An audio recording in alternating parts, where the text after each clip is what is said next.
Bonjour, François Lemarié, cofondateur de DPO. J'aimerais aujourd'hui vous parler de comment on se met en conformité à l'AI Act. C'est un sujet très important puisqu'il y a deux cas.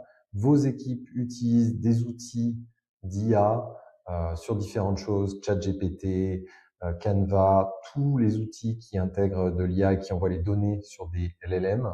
Et il y a également, pour toutes les personnes qui développent dans leur service des choses basées sur l'IA et qui font appel à un LLM. Et donc, il va y avoir pas mal de choses à vérifier pour être en conformité et diminuer les risques qu'on va prendre. Premièrement, quels sont les risques d'une IA non conforme? Premièrement, le risque business. Vous ne pouvez pas vendre un service aujourd'hui à un grand groupe, à une entreprise, une PME, si vous ne prouvez pas votre conformité RGPD. Donc, vous allez avoir un service très utile, par contre, que vous ne pourrez pas vendre, ce qui est le risque principal pour vous. Après, il va y avoir également un risque financier. Si vous développez votre outil, mais que vous devez le retoucher a posteriori pour être compliant, ça va vous coûter de l'argent. Il y a également un risque judiciaire, un risque évident de sécurité, fuite de données, attaque en cas de mauvaise supervision. Donc, il y a beaucoup de risques sur ces aspects-là et des risques de sanctions, évidemment, puisque les AI Act pourra conduire à des sanctions qui sont très importantes. Il y a plusieurs choses vraiment à savoir pour se mettre en conformité. Donc, comme j'ai dit, il y a deux cas. Si ce sont vos équipes qui utilisent des outils, il va y avoir deux grandes parties à contrôler. Un, lister les outils qui sont utilisés et ces outils-là, vérifier qu'ils sont conformes. Donc, vérifier qu'ils sont conformes à l'AI Act et avant tout également au RGPD, qui est une réglementation qui est beaucoup plus établie. Donc déjà, s'ils respectent le RGPD, ça va déjà être un bon signe pour s'engager dedans. Et deuxièmement, c'est vraiment sensibiliser les employés. On ne peut pas, au sein d'une entreprise, utiliser des outils comme on le souhaite, à droite, à gauche.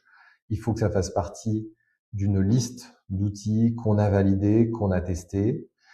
Ça passe par la rédaction d'une charte IA qui va lister l'ensemble de ces outils, comment on peut les utiliser, quelles sont les limites. Ça, c'est vraiment très important de le présenter aux équipes, de la co-construire. Et il va également y avoir potentiellement la mise en place d'un accord du CSE. C'est pas encore 100% validé, mais il pourrait y avoir des choses qui passent par le CSE.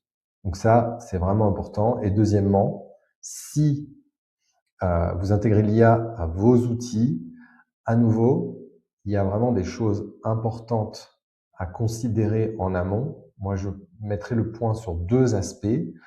S'assurer que l'ensemble des prestataires des outils que vous utilisez sont conformes à l'AI Act et au RGPD.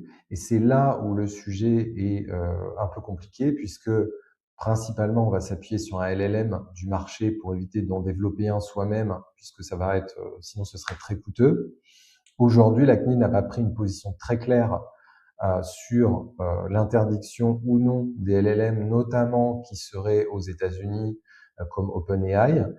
Et donc, la réglementation pourrait évoluer d'ici 6 mois, d'ici 1 an. Donc, par mesure de sécurité, pour anticiper, il faut essayer de se faire accompagner, d'utiliser par exemple un Mistral ou un outil qui serait hébergé en France et qui est connu pour essayer de respecter les règlements au plus près pour ne pas avoir à modifier cela a posteriori.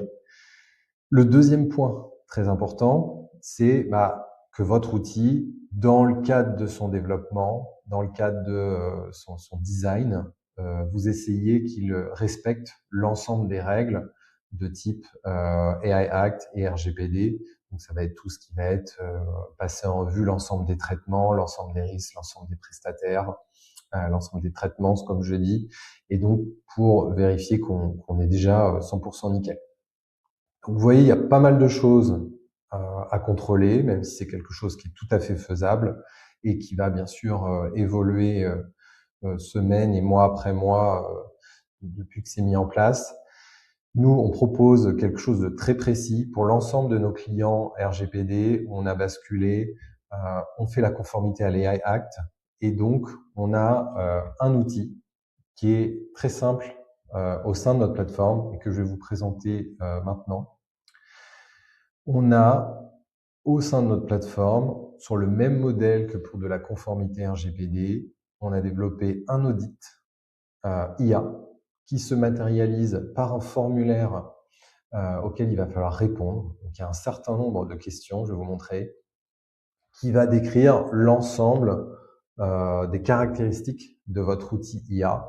Par exemple, le fonctionnement de l'IA, au sein de quel produit vous l'avez intégré, le nom, les principales fonctions, est-ce qu'il y a du scoring. Donc, on va identifier déjà, nous, toutes nos questions sont centrées vers le potentiel risque qu'il peut y avoir derrière. Par exemple, une IA qui va traiter du RH, en général, va beaucoup plus risqué qu'une autre IA. Et donc, directement, ça va pousser derrière, dans un plan d'action qu'on va générer et dérouler avec vous, à avoir des mesures de sécurité qui sont bien plus importantes. On va également lister l'ensemble des données qui vont être collectées, utilisées au sein de l'outil. Donc, données avant utilisation, données pendant l'utilisation de l'outil. Voilà, on a un questionnaire. Après, pour toutes les questions un peu plus compliquées, il y a toujours des précisions. Et bien sûr, l'aide du juriste qui accompagne nos clients. L'ensemble du sujet sur les serveurs, l'hébergeur. Et ça va être un point très important. Est-ce que c'est en Union européenne? Dans quel pays? Est-ce qu'il y a une duplication? Est-ce que l'hébergement est externalisé? Et quel est le prestataire qui est utilisé? Et sur le domaine des transferts de données également, c'est très important. Où sont stockées les données en Union européenne ou hors de l'Union européenne, puisque de base, les données personnelles, notamment qui vont être utilisées dans l'outil, ne doivent pas sortir de l'Union européenne, sauf accord avec un autre pays ou des clauses contractuelles. Mais c'est un sujet qu'on doit vraiment identifier. Une fois que vous avez répondu à toutes ces questions, le juriste relit, vous demande de compléter si besoin, et on génère un plan d'action très simple avec 5, 10, 15 actions en fonction, même un peu plus, de la complexité de l'IA que vous avez mis en place. Et bien sûr, le juriste explique, il y a une action, s'il y a un document à implémenter sur votre outil, il est présent dans l'action. Et si vous déroulez l'ensemble des actions, vous vous assurez de mettre en conformité l'ensemble de votre outil d'IA et donc de l'AI Act et également d'être conforme au RGPD pour avoir toutes les billes pour pouvoir vendre votre outil convenablement et prendre moins ou pas du tout de risques sur les fuites de données, sur tous les risques liés à l'IA.